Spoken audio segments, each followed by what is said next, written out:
I love it. Fucking everywhere. Stop playing with me, man. I'm gonna keep it 100 with you, man. Yo, if you're not from this camera right here, bro, if you're not subscribed to the channel and shit, bro, kill yourself. Nah, chill, don't you're gonna deny yourself the chance to be able to subscribe. You know what I'm saying? Treat yourself, man. Subscribe to the channel, man. How dare you see some content like this and not want to see what's next before that? That dude Killer Son got a story to tell.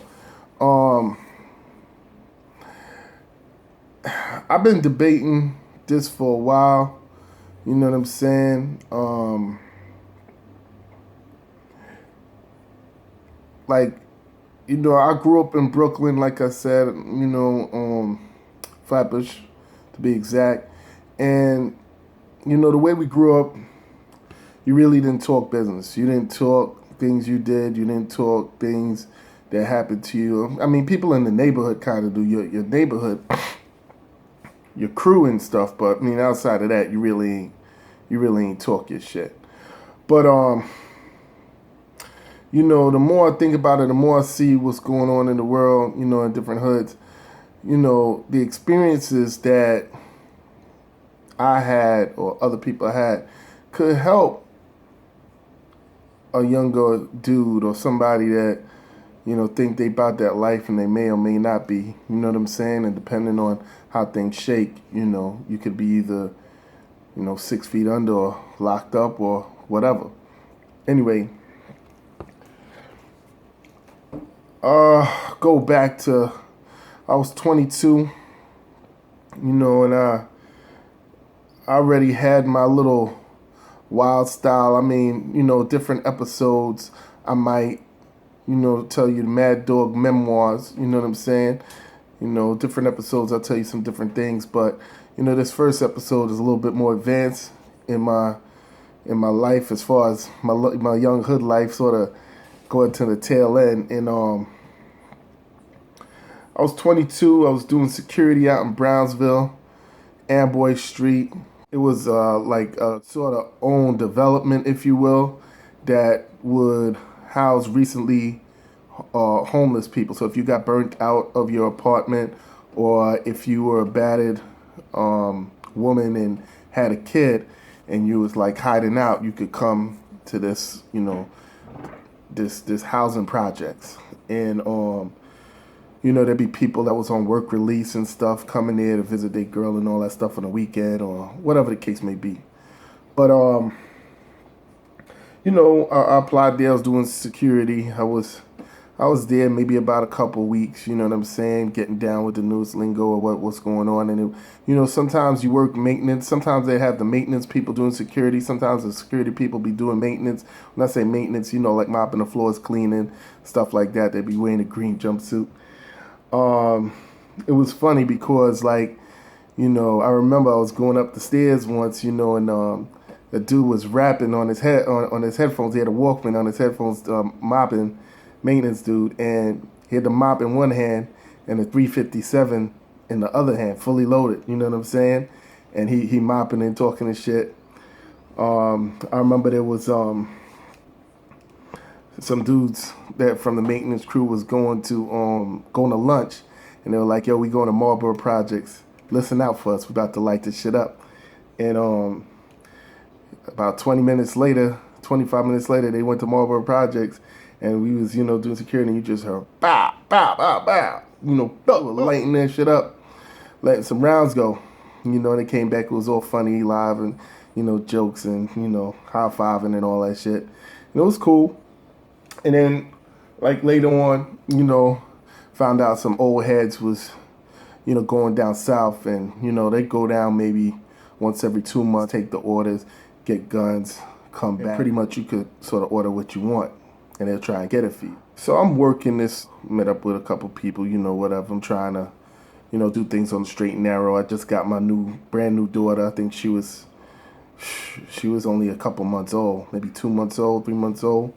You know, brother was hustling, man. I had 2 jobs, you know, and I was working this double shift, actually a couple days in a row. You know, I was working the double shift security, and I was doing like the morning shift normally. And when I do a double, I do a 4 to 12. So the this dude, I ain't gonna say his name, was covering for the regular supervisor. And I'm on Amboy Street. I'm covering this building, and he comes down the block, and he's like, "Yo, we used to go by numbers, and my number was 75." And he's like, "Yo, 75, you gonna go to lunch? You gonna go to lunch at 11?" Now, mind you, I just signed on at 9, and I was doing a double that night. So I said, "Yo," a matter of fact, I signed on I think at 8, and he was saying, "Yo, you going to lunch at like 11?" And that's 3 hours in. It was kind of early for me, so he was like, "Yeah, go to lunch at 11." And normally I go to lunch at like 12:30, 1 o'clock. And if I'm doing a double, I want to go to lunch later so I could stretch the time out. So I said to the dude, who wasn't really a supervisor, he was just filling in. I said to him, "Yo, if you're doing the lunch schedule tomorrow, I'm doing a double. Can you push the time back for me?" And he said, "Yo, if I ask you for $1 million, would you give it to me?" And I'm like, "Yeah, whatever, And he was like, "Yo, you playing yourself." And I didn't really understand what the hell he was talking about, but anyway, he walked up the street, came back like 5 minutes later, and he was like, "Yo, you going to lunch at 9:30?" So he went from 11 to like 9:30, and it was already, I signed on at 8. It was already like 9 o'clock. So I had keys to the front door. I'm standing there. So he walk up the block. He come back like about 9:25, and he's like, "Yo, go to lunch." And I'm 6'1", 225 at the time. He's like 6'2", maybe 240. He's like, "Give me the keys to the front door and go to lunch." I says, "I'll give you the keys to the front door, but I ain't going to lunch." So he said, "You not going to lunch?" I said, "Nah." He says, "Well, I'm going to talk to the boss man about it." And it just so happened that the big boss man of the facility wasn't there. The assistant was there. It was a female.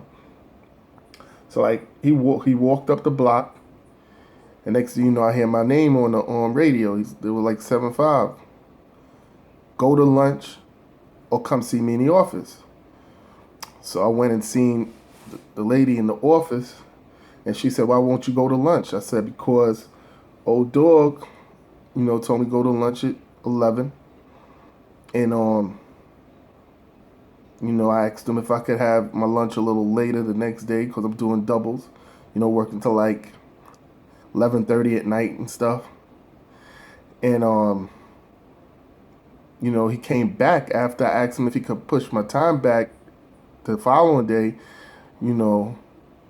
He came back up, 5 minutes later and said, "Don't take your lunch at 11, take it at 9:30. I figured he was trying to play me. So I wasn't feeling it, so I told him I wasn't going to lunch at 9:30. So she said, "That's what he did?" I said, "Yup." So she said, "Go ahead, go back in front of the door." Yo, no lie, I was standing there till about 2:30 in the afternoon. Your boy was hungry. I was like, shoot, they ain't coming to relieve me. So around 2:30, he came down the block, and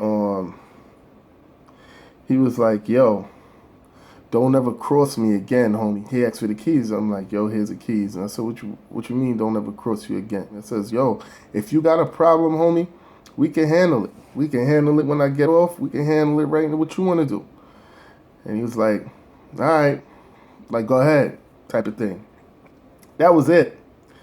That was the extent of our conversation. Don't cross me. I'm like, "Yo, what you want to do? You can handle this right now." And he just sort of fell back. So, 2 days go by. I sort of seen him. Nobody ain't really saying nothing about nothing. And I go into work. I think it was like a Thursday, whatever. I'm doing a double. And I'm tired because it's like my third double that week, third or fourth. So I'm in this building on Herzl, right around the corner from Amboy, on the corner Sutter and Herzl. But anyway, I'm in this building, and I'm in like the middle of the building. It's like the building is connected to another building, but even though it's connected to another building, you can't go through unless you have a key. So it was like locked off.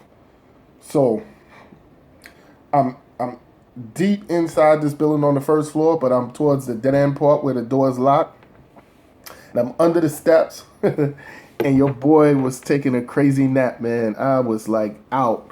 I mean, I was up, but I was out for like around, I want to say a good 2.5 hours. I was out cold. And back then I used to just carry like a little knife in my upper part of my jacket. You know, I used to have that thing, but I ain't have that thing, you know, that year or whatever. Anyway, so I had this nice knife and, you know, Tim boots, you know, construction type of jacket, brown outfit, you know what I'm saying, and a security hat or whatever. I get off about 11:30, and I think around 10:45, 10:30, 10:45, you know, something was like, yo, wake up, man, wake up. You only got a half an hour. You only got 45 minutes left. Yo, wake up, man. You know, so I started to like just wake up and shake the cobwebs off. And then like towards the end of the building where I was at, in the back, there's like a courtyard with a door. You could look through the square window in the door. And, you know, I was just looking out the courtyard. And I heard this buzz at the front door. You had to be buzzed in. You either had to have a key or you had to be buzzed in. And heard this buzz at the door, and it's old boy. Now it's not too uncommon. We had some security guards that actually lived on the facility. They lived there for free. They was there forever. And they worked out something with management where they was living on the facility, and I don't even think they paid rent. So there was a couple of security guards that actually lived in the building that I was doing security that night. So it wasn't like a big deal to see a security or off-duty security guard come in and check another security guard. Plus guns was being transferred at different times. You know, all kinds of shit was going on. It was the 90s, man. It was the 90s. It was in Brooklyn, Brownsville. All kinds of shit was going on. You know, drugs, all that stuff. Matter of fact, Tyson's building had some big time drug dealers in there, but that's another story. So, old boy come knock or he buzzed the doorbell. I walk over there, I buzz him in, turn my back on him. I walk back to the back of the building.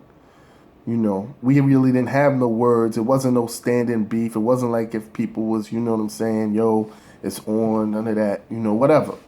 So he came in, he went right upstairs, he went to like the second level, and I went right to the back looking out the courtyard, out that glass window.